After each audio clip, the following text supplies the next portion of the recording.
La voz de los protagonistas. Contacto telefónico.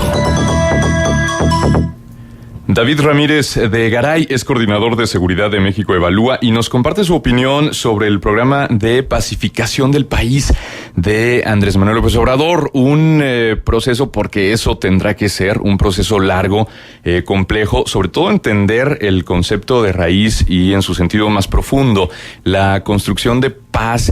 Lleva diferentes implicaciones también a nivel de política pública, a nivel social. La paz no es solamente la ausencia de violencia como tal, sino la generación de mecanismos que contribuyan a mejorar la calidad de vida y sobre todo un proceso que se ha visto envuelto en la polémica, que si el Papa iba a participar, luego el desmentido del Vaticano, luego en contrarrespuesta la invitación ahora sí ya formal de parte de AMLO, lo que le preguntaban ayer a Sarah Huckabee Sanders de que si este propósito implicaría la legalización de las drogas y que decía, pues no, lo que queremos es evitar que ingresen a nuestro país por la frontera con México. Bueno, diferentes implicaciones y por ello David nos compartirá su visión y nos dará un poco más de luz sobre este tema. David, muy buenos días, te saludamos Marcela Pámanes, tu servidor Manuel Cerrato. ¿Qué tal? Buenos días, gracias por la invitación. Sí, se antoja complicado, ¿no, David? Pacificar al país. Se escucha hasta romántico, se escucha también incluso ambicioso, pero también suena muy necesario. Exactamente, es algo indispensable y sobre todo es necesario que haya un cambio de estrategia, porque creo que ya después de 2 sexenios de tener una estrategia punitiva, creo que a todas luces queda claro que no ha traído los resultados que esperábamos. Entonces, en primer lugar, que esta idea de pacificación sea parte de un cambio de estrategia para afrontar los problemas de inseguridad que tienen los mexicanos, me parece un buen punto de partida, ¿no? Ahora lo interesante es, ya que inicien los foros, que creo que el 7 de agosto, si no me falla la memoria, inician en Ciudad Juárez y estarán llevándose a cabo en distintas ciudades del país. Veremos y hay que estar muy atentos para ver cómo se va delineando esta idea de pacificación, que es básicamente una estrategia para que los costos que implica el luchar contra la inseguridad no sean tan altos y no estén generando mayor violencia como lo han hecho hasta ahora, ¿no? Entonces habrá que ver cómo se van perfilando, hay que estar muy atentos a ver cuáles van a ser los primeros documentos con propuestas más detalladas que salen. Exactamente, porque cambia obviamente la retórica y la manera de entender esta estrategia, porque pasamos de combate frontal a la delincuencia, una guerra contra los grupos delictivos. Ahora se dice pacificación, suena como muy armónico, suena como muy idealista, pero obviamente tendrán que participar también las corporaciones de seguridad, también tendrá que haber mecanismos legales, sobre todo, David, esta polémica ley de seguridad interior que generaba muchas discusiones hace algunos meses sobre regular el papel del ejército, este tema de que el ejército tiene que regresar a los cuarteles, pero ¿se ve un escenario factible al momento? Que el ejército regrese a los cuarteles, no podemos decir que sea un escenario factible pensando en la situación de todo el país.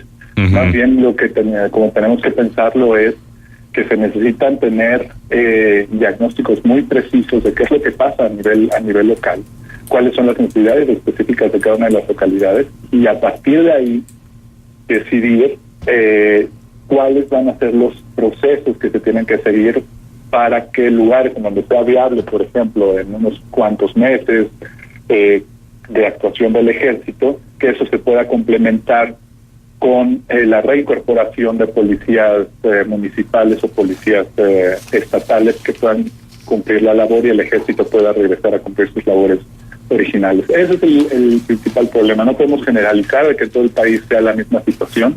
Es un fenómeno muy regionalizado, pero lo que sí podemos decir es que leyes como la Ley de Seguridad Interior El gran problema que tiene, y lo que nosotros desde México Evalúa hemos mencionado de manera reiterada, es que no incluye un procedimiento de salida y de sustitución del trabajo de los militares del ejército para que regresen las policías municipales. Es decir, toma en cuenta a los militares como una herramienta para poder solucionar problemas de seguridad, pero no toma en cuenta cuándo pueden salir o qué va a pasar cuando salgan, porque a fin de cuentas no puedes tener ejército en todo el país haciendo labores de seguridad pública. Seguridad pública es una labor civil de las fuerzas civiles, entonces tienes que fortalecer a las policías municipales, y esto no viene incluido en la Ley de Seguridad Interior, y eso es lo que nos preocupa desde México Evalúa.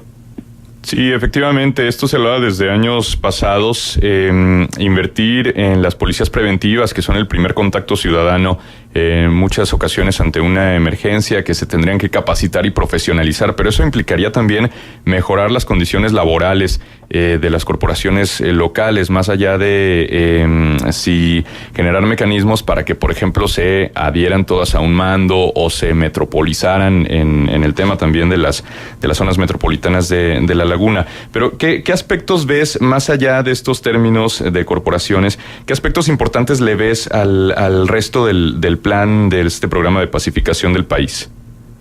Pues creo que uno de los componentes más importantes que terminarán siendo protagonistas o eje en documentos finales es esta idea de que la guerra contra las drogas, este espíritu punitivo que ha habido en los últimos dos sexenios, ha tenido como consecuencias meter a mucha gente, muchos jóvenes, por ejemplo, en las cárceles, someterlos a todo el proceso que implica y a los costos que implica un tránsito prácticamente en cualquier edad, pero en una edad formativa es todavía más difícil, los costos que implica el tránsito por la cárcel, y lo difícil, lo casi imposible que es tener algún proceso de reinserción una vez que se pasó por la cárcel. Y todo esto por delitos no violentos que podrían ser tratados con otro tipo de métodos de justicia alternativa o restitución. Entonces creo que este es un primer paso muy importante, porque te das cuenta que no tendría que hacer falta, no tendríamos que tomar la cárcel como solución del problema de inseguridad.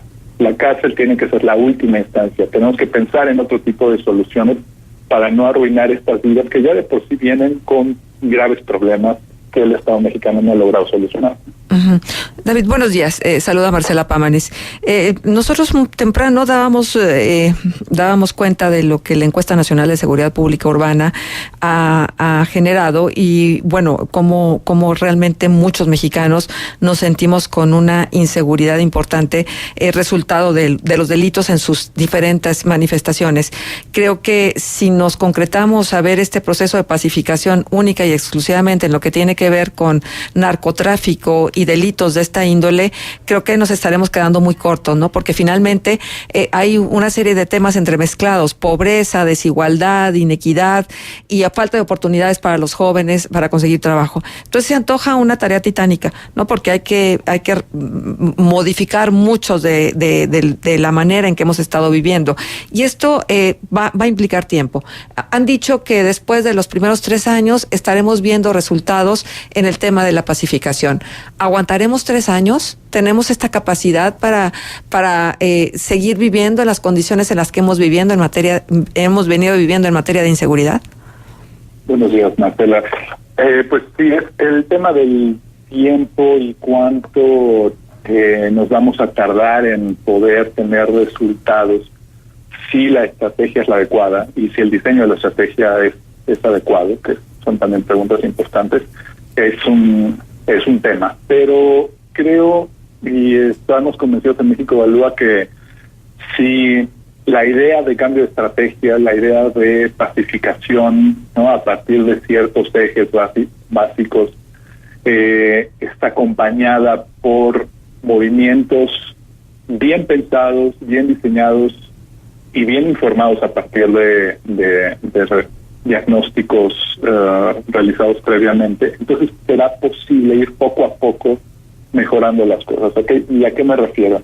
Uno de los principales problemas que hemos detectado en los 2 últimos sexenios es que gran parte de las acciones de seguridad que se llevan a cabo y también la parte de prevención, que fue uno de los temas importantes para el sexenio pasado, pero fue uno de los temas más ignorados en los 2 últimos años, se realizan con aproximaciones que van desde arriba, desde el nivel federal hacia lo local. Y nosotros vemos que lo que se necesita es partir de lo local y a partir de ahí ir subiendo, ir construyendo lo que se necesita para tener unas bases para la seguridad. En términos de policía, en términos de control de criminalidad, es fundamental tener buena información, tener buenos diagnósticos para diseñar la estrategia. Hasta ahora no hay la suficiente información, no hay los suficientes diagnósticos para hacerlo. En términos de prevención es muy claro. El PRONAPRED, por ejemplo, que era uno de los programas estrella del sexenio que está por terminar, siempre adoleció de tener diagnósticos de calidad, adoleció de sistemas de seguimiento, monitoreo y evaluación, y aún así se gastó mucho dinero. Exacto. Y no sabemos ahora, ya casi al final del sexenio, si eso funcionó en los municipios en donde se recibió, ¿no? Entonces, si hubiéramos tenido unos mejores diagnósticos, si hubiéramos tenido evaluación, pues ya tendríamos una mejor capacidad para decir, bueno, este tipo de programas pueden funcionar. Entonces podemos, de manera paralela a un proceso de pacificación que va a llevar tiempo, podemos comenzar a trabajar en ciertos programas de prevención que nos van a ayudar a pavimentar este camino, y lo podemos combinar con ciertas estrategias de acción policíaca, civil, o estrategias militares en donde se necesite, solamente en donde se necesite, y con un plan de salida adecuado. Exacto. Esta sería como la idea que se podría ayudar. Sí. Ahora, finalmente de mi parte, por cuestión de tiempo, el tema es vasto. En el sexenio de Enrique Peña Nieto se cambió el discurso y se cambió el lenguaje. Nunca se habló de guerra contra el narcotráfico. Nunca se empleó el lenguaje militar para hablar del tema de inseguridad. ¿Es necesario cambiar el lenguaje, la forma para ir al fondo? Es necesario cambiar las dos cosas. Y el ejemplo que pones del sexenio de Enrique Peña Nieto es un muy buen caso, porque al inicio, si todos recordamos, los primeros meses se cambió el discurso, ¿no? Se cambió el mantra que se había utilizado en el sexenio de Calderón de la guerra contra las drogas, y ahora el mantra del sexenio de Peña Nieto era prevención o nos mueve la paz. Creo que fue la frase que se utilizó durante todo el sexenio. Sin embargo, si uno se ponía a revisar, ¿no?, cuáles eran las acciones que se están llevando a cabo en seguridad, no se veía un gran cambio. Pues veíamos una disociación entre lo que se decía y lo que se hacía. Ahora lo que esperamos es que se diga que se busque un cambio de estrategia, que se busque la pacificación y que se tomen decisiones institucionales y de estrategia para hacerlo. Bien. Muy bien, David, también efectivamente en los 30 segundos que nos quedarían, ¿consideras realmente de aportación y de beneficio una eventual participación del Papa Francisco en este proceso de pacificación? No creo que sea algo definitorio en el proceso de pacificación. Creo que independientemente de si algún representante de algún credo participa, quizá puede ayudar en algo. Yo creo que lo más importante va a ser cómo se diseña un programa, cómo se vaya a financiar, y sobre todo las poblaciones, que escojan bien las poblaciones que se tienen que atender. Los representantes de la sociedad son importantes, serán importantes los representantes de los credos, pero lo fundamental es la parte institucional y organizativa. Muy bien. David, pues te queremos agradecer muchísimo el haber estado con nosotros, el habernos aportado y dado luz sobre este importante tema. Muchas gracias. Gracias a ustedes, gracias por la invitación. Buen día. Hasta luego. Gracias, hasta luego. David Ramírez de Garay, coordinador de Seguridad de México, Evalúa.